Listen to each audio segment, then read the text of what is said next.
नमस्कार, आप देख रहे हैं जन एक्सप्रेस। मैं हूं आपके साथ अनुश्री तिवारी। दिल्ली की राजनीति और प्रशासन में इस वक्त सबसे बड़ा सवाल एक ही है, वो है क्या राजधानी के स्वास्थ्य विभाग में करीब 600 करोड़ रुपए का बड़ा घोटाला हुआ है। क्या जनता के इलाज के लिए खरीदे जाने वाले मेडिकल उपकरण और जरूरी सामान की खरीदे जाने के नियमों को ताक पर रखा गया, और क्या सरकारी खजाने से निकला पैसा मनी लॉन्ड्रिंग नेटवर्क के जरिए इधर से उधर किया गया है।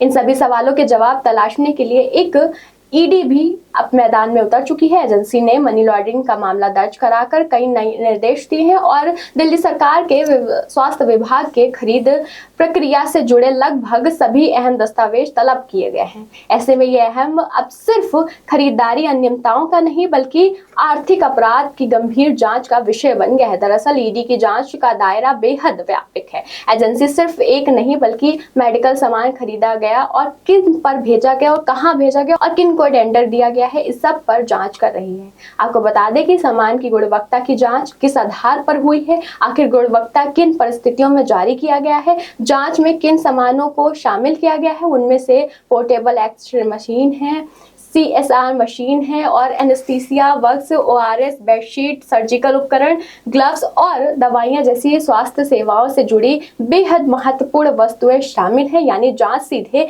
उस व्यवस्था तक पहुंच रही है जहां संबंध आम मरीजों की जिंदगी और इलाज से है। सूत्रों के मुताबिक ईडी ने उन कंपनियों के मैन्युफैक्चर, OEM और डिस्ट्रीब्यूशन से भी वित्तीय रिकॉर्ड की मांग की है जिनसे ये सामान खरीदा गया था। एजेंसी ये पता लगाने में लगी है कि कहीं कीमतों को बढ़ाकर बिल तो नहीं बनाए गए हैं, कहीं गुणवत्ता से समझौता तो नहीं किया गया और कहीं भुगतान के नाम पर सरकारी धन को अवैध तरीके से इधर से उधर तो नहीं किया गया है। यदि ऐसा साबित होता है तो ये मामला सिर्फ भ्रष्टाचार तक सीमित नहीं रहेगा बल्कि मनी लॉन्ड्रिंग और आपराधिक साजिश का गंभीर आरोप भी सामने आ सकते हैं। इस पूरे मामले में पहले से ही जांच जारी है। एंटी करप्शन ब्रांच यानी कि ACB और विजिलेंस विभाग के पहले ही कथित तौर पर अनियमितताएं की जांच कर रही है। अब ईडी से जुड़े इस मामले पर और गंभीर होता जा रहा है। जानकारी के अनुसार अब तक 20 से अधिक लोगों से पूछताछ की जा चुकी है और कई अधिकारियों की भूमिका की गहराई से जांच भी हो रही है। इस मामले में पहले ही तत्कालीन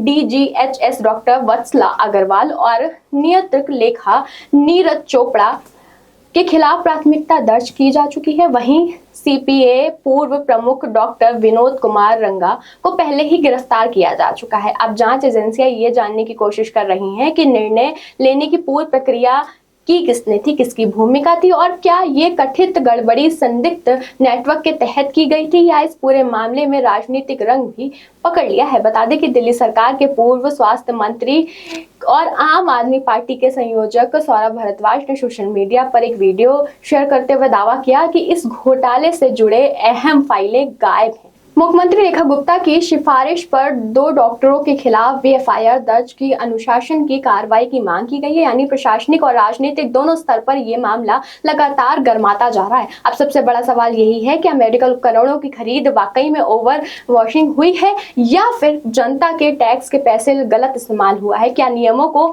दरकिनारे करके कुछ चुनिंदा कंपनियों को फायदा पहुंचाया गया है और सबसे अहम, क्या इस पूरे मामले में मनी लॉन्ड्रिंग का नेटवर्क भी सक्रिय है। इन सवालों के जवाब अब ईडी की जांच में ही सामने आएंगे। अगर जांच में आरोप साबित होते हैं तो ये सिर्फ एक वित्तीय घोटाले का नहीं बल्कि स्वास्थ्य विभाग की सबसे बड़ी जनता के भरोसे का सवाल है, क्योंकि जिन संसाधनों के इस्तेमाल से मरीजों की जान बचाने की कोशिश की जाती है, अगर वही भ्रष्टाचार हुआ तो इसका असर सीधे आम लोगों पर पड़ता है। वहीं यदि जांच में आरोप सही साबित होते हैं तो संबंधित पक्षों को भी बात रखने की कानूनी और सामने खुद निर्दोष साबित करने का पूरा अधिकार दिया जाएगा। फिलहाल जांच जारी है और अंतिम निष्कर्ष बना बाकी है। फिलहाल इस खबर में बस इतना ही। इसी तमाम खबरों के लिए देखते रहिए जन।